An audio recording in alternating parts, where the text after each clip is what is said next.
Hi, so I wanted to record an update to my last video log, which was also my first video log, and to let you guys know how things have been progressing with me.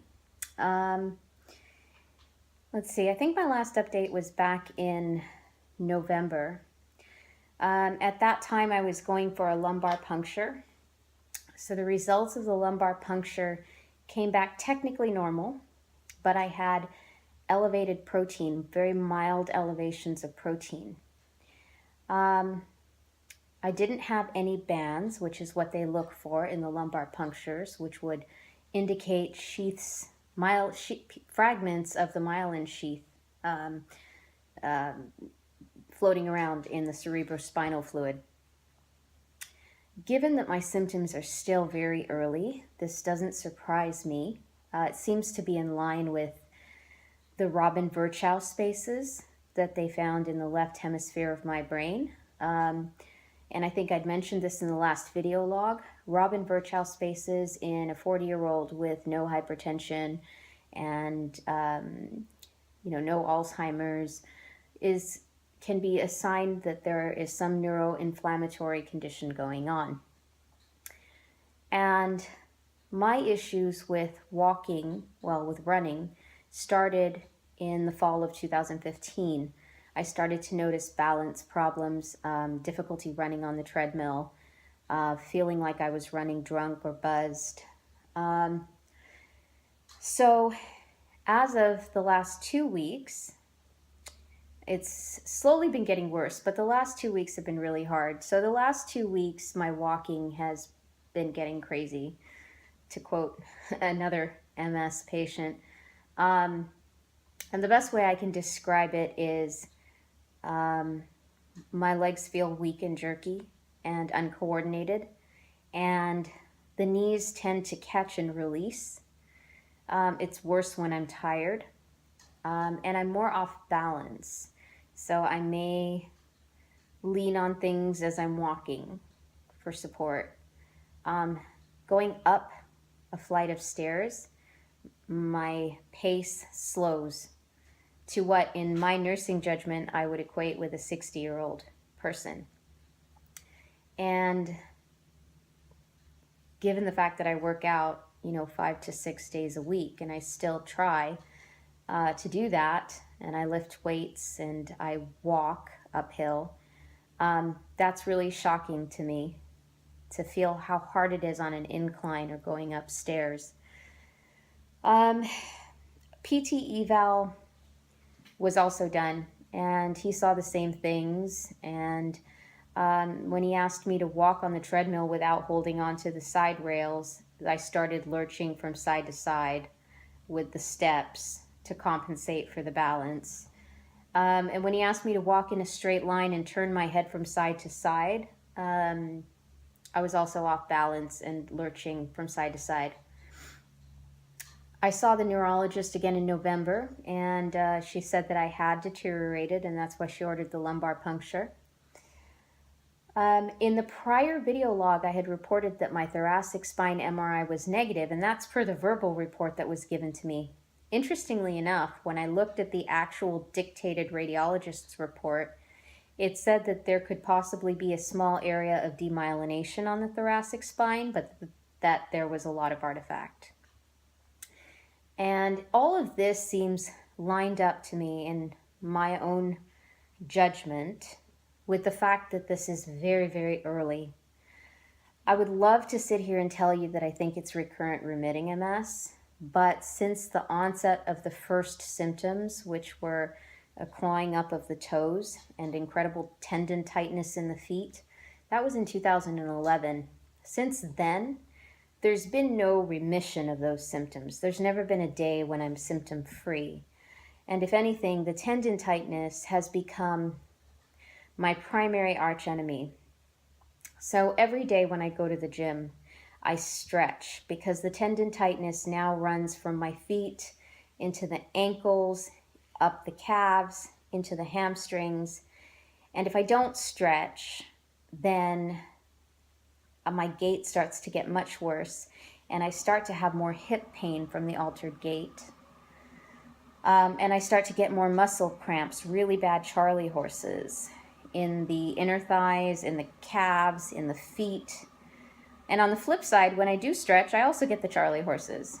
But after the Charlie horse passes, the foot seems to relax into a more natural position. And if I've done a really good stretch, I notice a difference in how much my toes are clawing up.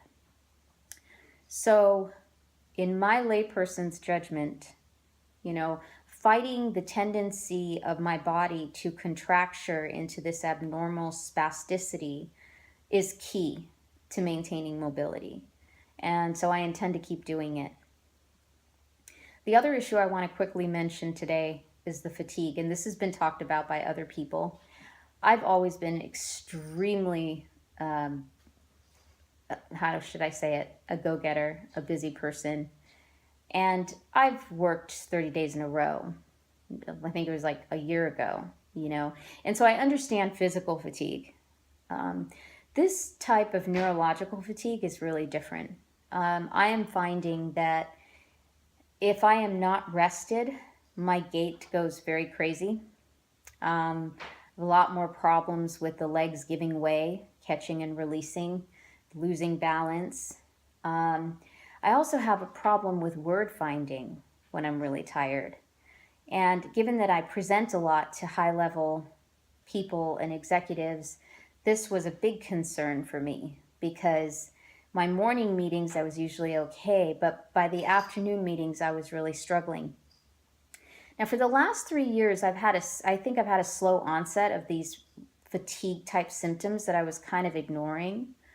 But in the last 6 months, since I've become aware of what may be occurring here, I've actually added in another dose of B12 to the early afternoon, and that seems to have helped a lot with the cognitive symptoms and, at least allowing me to articulate and present and look like I'm still all there and I'm not, sleeping on the job. So that's been very, very helpful. It's probably the vitamin that I rely on the most. I've heard vitamin D3 mentioned a lot, and I think it's important to note that on this video log because in all of the literature, vitamin D deficiency seems to be repeated over and over again as a potential link to multiple sclerosis. And I know a year ago my vitamin D levels were extremely low, and I had started taking 2 to 3 vitamin D tablets at the suggestion of a physician. And so between the vitamin B12s and the vitamin D, and then I also take some selenium, just to maintain thyroid function, which as a woman and in my 40s, I think is a wise choice. I don't eat a lot of iodine-containing foods. I don't have a high salt intake. I don't eat a lot of dairy, so I think it's a wise choice. So last night I had another brain MRI, so I'm still waiting to hear the results of that. And that's pretty much where we're at today. I think I fell apart last fall and then put myself back together. But everything makes so much more sense now rather than 20 weird random symptoms that I was experiencing that I was not really paying attention to. Because they were minor. I wasn't falling down. Well, I was last summer. And I've had to slow down, and actually slowing down what I'm doing things has made a big difference to my balance. I think I was still moving at my prior pace, and that's what was leading to that's what led to that period of falls. After I realized what was going on, I slowed down in my movements and became a lot more cautious. Having a little more trouble with heel-toe balance, finger to nose. If I do finger to nose, I have a tremor at the end of the range of motion, so that's getting a little more noticeable. Heel-toe walking is getting worse, but slowly. I test it about every 3 to 4 months, and it's like comparing a top that's slowing down. At first, the wobble is really small, and then as you check it 3 and 4 months later, the wobble is a little bit bigger. So it's interesting from a clinical perspective to watch these changes happening. Not so fun when you realize that they're happening to you. But you know, at least the timeline for progressive MS is not so fast. I am hopeful that I have another 5 years to cane if all goes well, and if I and if I do what I'm supposed to do. My neurologist recommended yoga, so I'm working on yoga for the balance. My snowboarding's been impacted, especially when I go slower, which was what I had noticed on the treadmill. Running slowly was a lot harder to maintain balance. Jogging was a lot harder than running at a runner's pace. I think because your body can kind of float through the imbalance. And it's the same thing on a snowboard. The heel and toe precision is not there. You know, but right now I can still snowboard. But I do see the impact of it.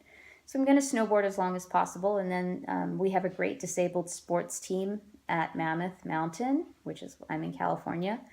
And they recommended that I slowly start learning skis again because it doesn't require that kind of heel-toe coordination, which I thought was a great suggestion. And so things are progressing, but progressing slowly. And I really appreciate the comments. And it's nice to know that there are others out there going through this. And I will say that the one positive thing that's come from all this is that it's made me not take any single day for granted. I mean, this season's a great snow season. We're getting up to the mountains as much as possible. I'm enjoying my mobility every day. Even when my legs are crazy, I'm very grateful that I'm still assistive device free. Now it's just a question of waiting for the healthcare system to catch up with the progression that I've seen. I feel pretty confident that this is the process that's going on. So I'll let you guys know and I'll keep you guys updated. And until then, I wish you well. Thanks. Bye.